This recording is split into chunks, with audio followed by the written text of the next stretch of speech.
सुहाना सफर with Annu Kapoor में आप सभी श्रोताओं का, दर्शकों का हार्दिक स्वागत है। हर दिन नए किस्से, कहानियां, फिल्मी दुनिया की अनकही बातें आपके साथ बांटकर मुझे भी अच्छा लगता है, क्योंकि इस प्रोग्राम के जरिए कहीं ना कहीं उस दौर की कहानियों की एक ऐसी कड़ी श्रृंखला बन रही है, एक ऐसा कलेक्शन हो रहा है जिसकी कमी हमारी फिल्म इंडस्ट्री में थी। हमें ये इन्फॉर्मेशन तो मिल जाती है कि ग्रेट माइस्ट्रो हिचकॉक ने, अल्फ्रेड हिचकॉक ने अमूक सीन जब लिखा था, कैसे शूट किया था, कहाँ से इंस्पिरेशन मिली थी। लेकिन ये आयरनी है, विडंबना है कि हमें ये मालूम नहीं चलता कि हमारे अपने ग्रेट बिमल रॉय ने देवदास कैसे शूट किया, देवदास शूट करने की प्रेरणा उन्हें कहाँ से मिली, या कैसे उन्होंने बंदनी का क्लाइमेक्स प्लान किया।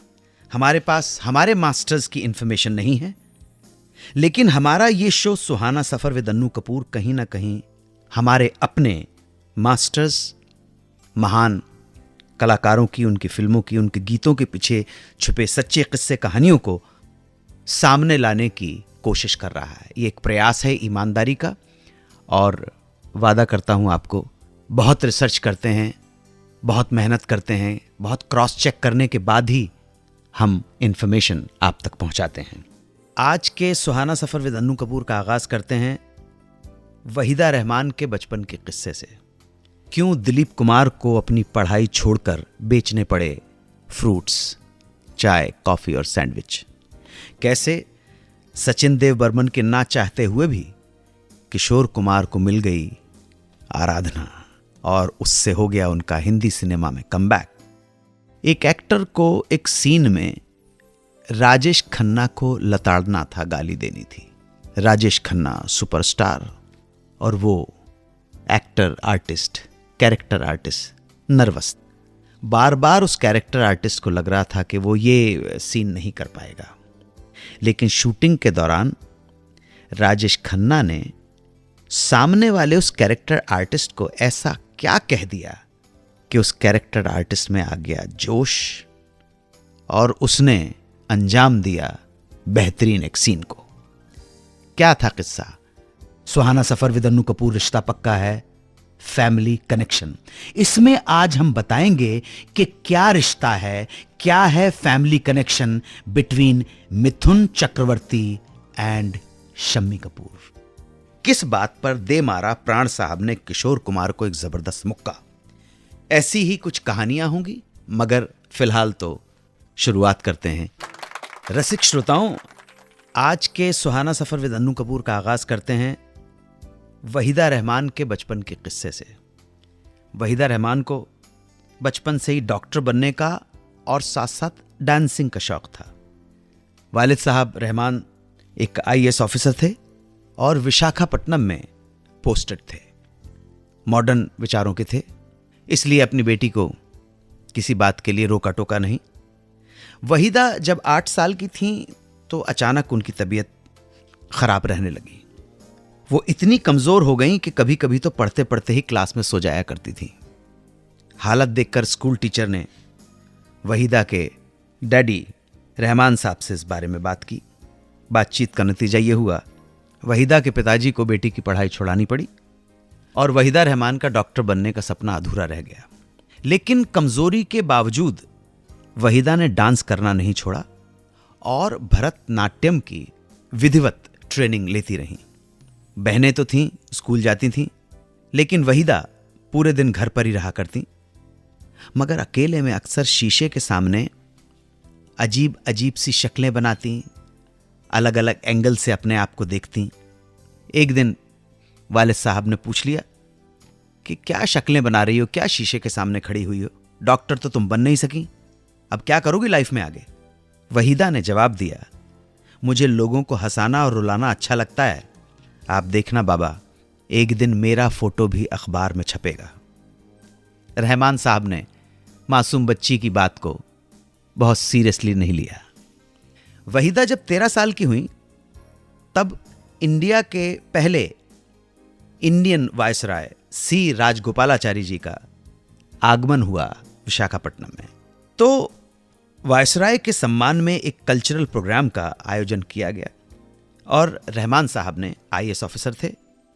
उन्होंने सोचा कि कमला लक्ष्मी जी को बुलाएं, एमएस सुब्बलक्ष्मी को आमंत्रित करें, लेकिन उनके पास वायसराय के ऑफिस से एक सूचना आई कि राजगोपालाचारी जी लोकल टैलेंट को देखना चाहते हैं, किसी स्टार परफॉर्मर को देखने में इतने कीन नहीं हैं। रहमान साहब सोच में पड़ गए कि क्या किया जाए। मीटिंग हुई। रहमान साहब के सुपीरियर ने अचानक रहमान साहब से कहा कि भाई आपकी बेटी भी तो भरतनाट्यम सीख रही है, आप उसे क्यों नहीं इंक्लूड करते, उसकी परफॉर्मेंस करा दीजिए। रहमान साहब ने कहा बहुत छोटी है और वो कोई प्रोफेशनल डांसर नहीं है। तो जवाब मिला रहमान साहब को, क्या हुआ, हमारे वायसराय साहब लोकल टैलेंट देखना चाहते हैं, स्पेसिफाई किया गया है। ऐसा करो, बिटिया से कहो कि वो प्रैक्टिस शुरू कर दे, उसे सी राजगोपालाचारी के सामने परफॉर्म करना है। और ऐसा ही हुआ। वहीदा ने जब राजगोपालाचारी के सामने डांस की परफॉर्मेंस दी तो बहुत इंप्रेस हो गए। प्रोग्राम के बाद उन्होंने वहीदा को मेडल दिया और जब वो रहमान से मिले तो उन्होंने कहा, पहली बार किसी मुस्लिम लड़की को भरतनाट्यम करते देखा है। रहमान साहब ने कहा, सर योर एक्सेलेंसी, मेरी बेटी ने ये डांस सीख कर यह साबित कर दिया है कि कला का कोई धर्म नहीं होता है। क्या बात है क्या है। अगले दिन इस प्रोग्राम की न्यूज अखबारों में वहीदा रहमान के फोटो के साथ छपी तो वहीदा ने अपने बाबा को, अपने अब्बा को अखबार दिखाते हुए कहा, बाबा मैंने कहा था ना एक दिन मेरी फोटो अखबार में छपेगी। वहीदा की बात सुनकर रहमान साहब की आंखें छलक पड़ी। ऐसी ही कलाकार अदाकारा वहीदा रहमान को सलाम करते हुए सुनवाता हूं उन पर पिक्चराइज्ड एक गीत। ये यूसुफ खान उर्फ दिलीप कुमार का इरादा एक्टर बनने का नहीं था, बल्कि वो तो कॉलेज की पढ़ाई खत्म करके अपने अब्बा के बिजनेस में हाथ बटाना चाहते थे, मगर होनी को कुछ और ही मंजूर था। इस बीच कुछ ऐसा हुआ जिससे उन्हें कॉलेज छोड़ने पर मजबूर होना पड़ा। हुआ यूं कि मैट्रिक की पढ़ाई खत्म करने के बाद दिलीप कुमार लिटरेचर में पढ़ाई जारी रखना चाहते थे, मगर वालिद की मर्जी के हिसाब से उन्होंने साइंस ले लिए और भर्ती हो गए विल्सन कॉलेज में। दिलीप कुमार उर्फ यूसुफ खान बहुत स्टूडियस तो नहीं थे, बहुत ब्रिलियंट स्टूडेंट तो नहीं थे, मगर अच्छे स्टूडेंट जरूर थे। फुटबॉल खेलने का, फुटबॉल का बेहद शौक था। ये फुटबॉल का पैशन उन्होंने कॉलेज में भी जारी रखा। हालांकि विल्सन कॉलेज के द्वारा उनके बिहाफ पर खेलने की परमिशन ना मिलने पर वो प्रोफेशनल तौर पर खेलने लगे थे और इसके लिए पर मैच उन्हें खालसा कॉलेज से 15 रुपए भी मिलते थे। सब कुछ ठीक ठाक चल रहा था। इसी बीच अचानक उनके पिता को बिजनेस में होने लगा नुकसान। वालिद सरवर खान का फ्रूट का बिजनेस था।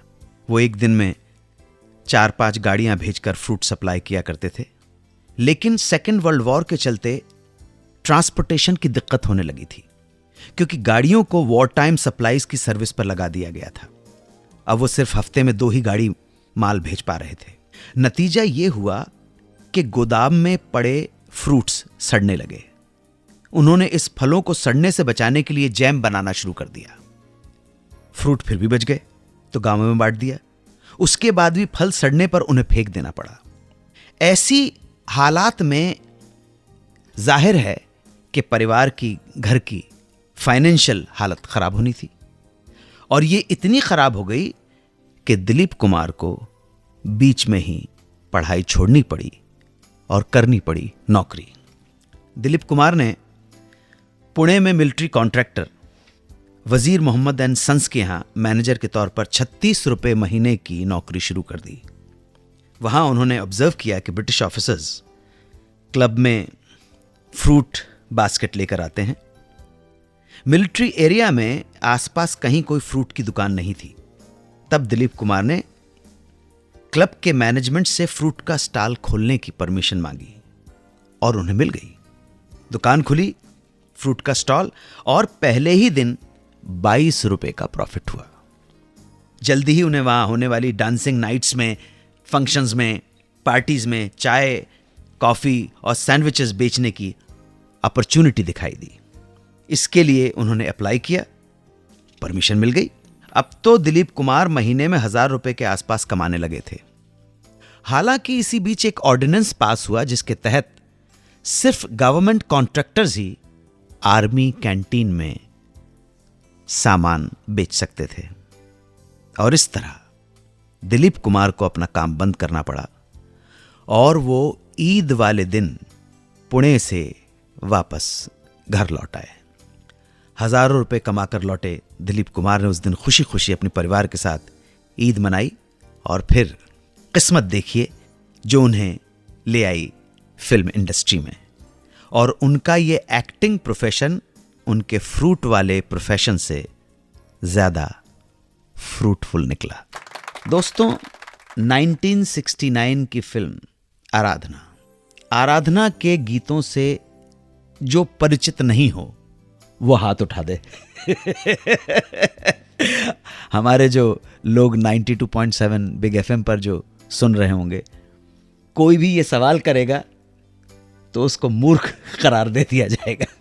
शक्ति सावंत की इस फिल्म का संगीत दिया था माइस्ट्रो सचिन देव बर्मन ने। उन दिनों यह प्रचलन था कि फिल्म के शुरू होने पर लॉन्चिंग पैड के तौर पर फिल्म के 2 गाने रिकॉर्ड होते थे, और गानों की रिकॉर्डिंग की खबर इंडस्ट्री के प्रचलित अखबार स्क्रीन में छप जाती थी। फिल्म के गानों को गाने के लिए सचिन देव बर्मन की पहली पसंद थे मोहम्मद रफी, और यही वजह थी कि उन्होंने फिल्म के 2 गीत मोहम्मद रफी से गवाए, गुनगुना रहे हैं भंवरे खिल रही है कली कली और बागों में बहार है। इससे पहले कि वो और गानों को रिकॉर्ड करवा पाते, तबीयत दादा की खराब हो गई, बीमार पड़ गए। हेल्थ के हाथों मजबूर दादा के संगीत की जिम्मेदारी आन पड़ी उनके बेटे पंचम के कंधों पर, आर.डी. बर्मन। आर.डी. बर्मन की किशोर कुमार से बहुत अच्छी दोस्ती थी, और वो किशोर कुमार को एज ए सिंगर लाइक भी बहुत करते थे। लेकिन किशोर कुमार का उस वक्त करियर अच्छा नहीं चल रहा था। पंचम के दिमाग में ये बात बस गई, और आर.डी. बर्मन ने किशोर कुमार की आवाज को इस्तेमाल करने का निर्णय ले डाला। पंचम का मानना था कि राजेश खन्ना एक नया आर्टिस्ट है जिसके ऊपर किशोर की आवाज बहुत फिट रहेगी। बहुत सारी चीजों का ध्यान रखते हुए उनके अपने विचार होंगे। किशोर कुमार के साथ रिहर्सलें शुरू कर दी। आर.डी. ने किशोर के साथ कोरा कागज, मेरे सपनों की रानी और रूप तेरा मस्ताना, इन गानों की तैयारी करनी शुरू कर दी। जब गानों की फाइनल रिकॉर्डिंग चल रही थी, तब पिताजी यानी सचिन देव बर्मन की हालत में कुछ सुधार आ गया, और वो फाइनल रिकॉर्डिंग को सुनने स्टूडियो जा पहुंचे। वहां जाकर क्या देखते हैं कि किशोर गाना गा रहा है। पंचम से बोले, ये तूने क्या किया?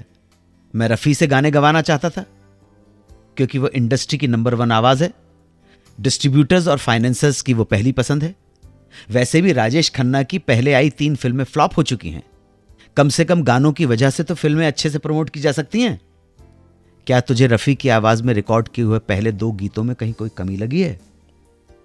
बेटे आर.डी. बर्मन ने बहुत शांत भाव से उत्तर दिया कि आप सही कह रहे हैं बाबा, मैंने वो दोनों गीत सुने हैं और कहीं से भी कमतर नहीं है, मगर बचे हुए गीतों के लिए मुझे लगा किशोर की आवाज बहुत एप्ट और परफेक्ट रहेगी। मैं चाहता हूं कि एक बार आप सुने फिर बताएं। सचिन दादा ने जब किशोर की आवाज में वो तीनों गाने सुने तो खुश हो गए। आर.डी. बर्मन ने उनकी जो रॉ ट्यून्स को जिस फैशन में फाइनल टच किया था वो सचमुच बेहतरीन था। गाने फाइनली किशोर की आवाज में ही रिकॉर्ड हुए। जब फिल्म रिलीज हुई तो किशोर के गाए इन गीतों को बहुत कामयाबी मिली, और इस फिल्म के गीत रूप तेरा मस्ताना के लिए किशोर कुमार को उस साल बेस्ट प्लेबैक सिंगर के फिल्म फेयर अवार्ड से भी नवाजा गया। और इस तरह से इस फिल्म के साथ ही कमबैक हुआ किशोर कुमार का।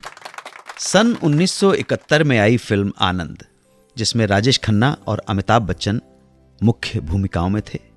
इसी फिल्म में एक डॉक्टर की भूमिका निभाने वाले रमेश देव जी को आप सभी जानते होंगे।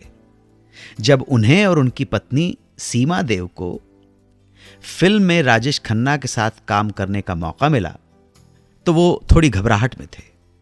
फिल्म के पहले ही सीन में उन्हें राजेश खन्ना को लताड़ना था, गाली देनी थी। रमेश जी बार बार पत्नी से कह रहे थे ये सीन कैसे कर पाऊंगा। दिमाग में एक कश्मकश चल रही थी, उधर सेट पर सीन की तैयारी हो चुकी थी। तभी सीन शुरू होने से पहले जब पहली बार रमेश देव का सामना राजेश खन्ना से हुआ तो राजेश ने उनसे एक ऐसी बात कही कि उनका सारा डर ही खत्म हो गया। राजेश खन्ना ने उनसे कहा कि आपको देखने के लिए मैं गिरगाम के ईरानी होटल के पास खड़ा रहता था।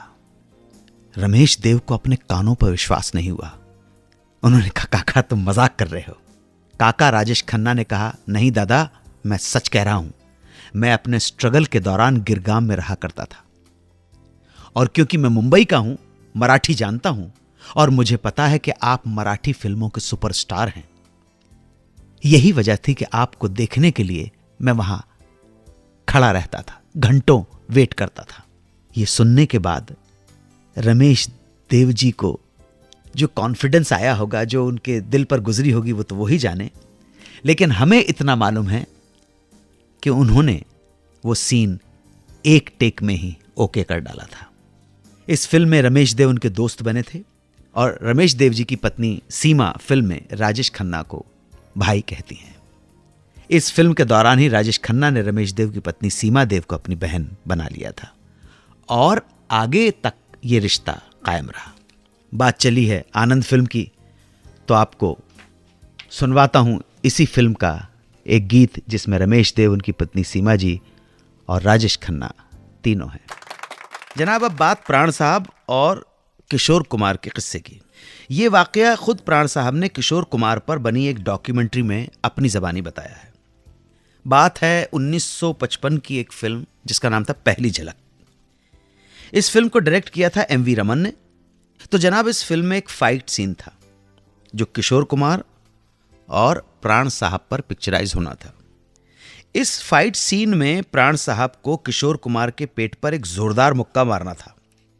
जब भी प्राण साहब उन पर फिल्मी मुक्का, यानी फिल्मों में जैसे चीट करते हैं, ये फिल्मों की जो फाइट होती है वो क्राफ्ट है, वो एक्चुअल मारामारी नहीं होती है, बल्कि स्क्रीन पे उसे ऐसे लगना होता है कि जैसे मारामारी हो रही है। ध्यान रखें। तो जब जब प्राण साहब किशोर कुमार को ये फिल्मी मुक्का मारते तब तब वो रिएक्ट करने की जगह हंस पड़ते थे। हर रीटेक में ऐसा ही हो रहा था क्योंकि ये एक्चुअल मुक्का तो होता नहीं था, ये तो क्राफ्ट का है, आर्ट है। एमवी रमन भी किशोर कुमार से कह रहे थे कि यार सीरियस हो जाओ, हंसो मत। मगर जब टेक होता और जैसे ही वो पंच देने की बारी होती, पंच लेने की, तो फिर किशोर कुमार को रिएक्ट करने की जगह फिर हंसी आ जाती। ये सिलसिला चलता ही रहा और करीब 7-8 टेक हो गए। तब एमवी रमन साहब प्राण साहब के पास गए और बोले, प्राण साहब आप ही अब कुछ कीजिए। प्राण साहब ने कहा, टेक लो, मैं तैयार हूं। इस बार जब टेक लिया गया तो प्राण साहब ने फिल्मी मुक्के की जगह असली मुक्का जब के किशोर कुमार के पेट में मार दिया। किशोर कुमार ये एक्सपेक्ट नहीं कर रहे थे। अब जब असली मुक्का जब पेट में पड़ा तो चीख पड़ा किशोर कुमार, अरे मर गया मर गया। और शॉट कट हुआ। प्राण और रमन साहब बोले कि बस यही चाहिए था हमें, तुम्हारा शॉट के मर गया, हंसने का नहीं था। अब जब भी कभी आपको ये फिल्म पहली झलक देखने का मौका मिले तो प्राण साहब और किशोर कुमार की फाइट देखते हुए इस किस्से को याद जरूर कर लीजिएगा और साथ साथ हमें भी, हमारे इस प्रोग्राम को भी। आज के लिए इतना ही, मुझे इजाज़त दीजिए। फिर मुलाकात होगी, फिर होंगी कहानियाँ और नगमे, संगीत। चलता हूँ, नमस्कार, जय हिंद, वंदे मातरम।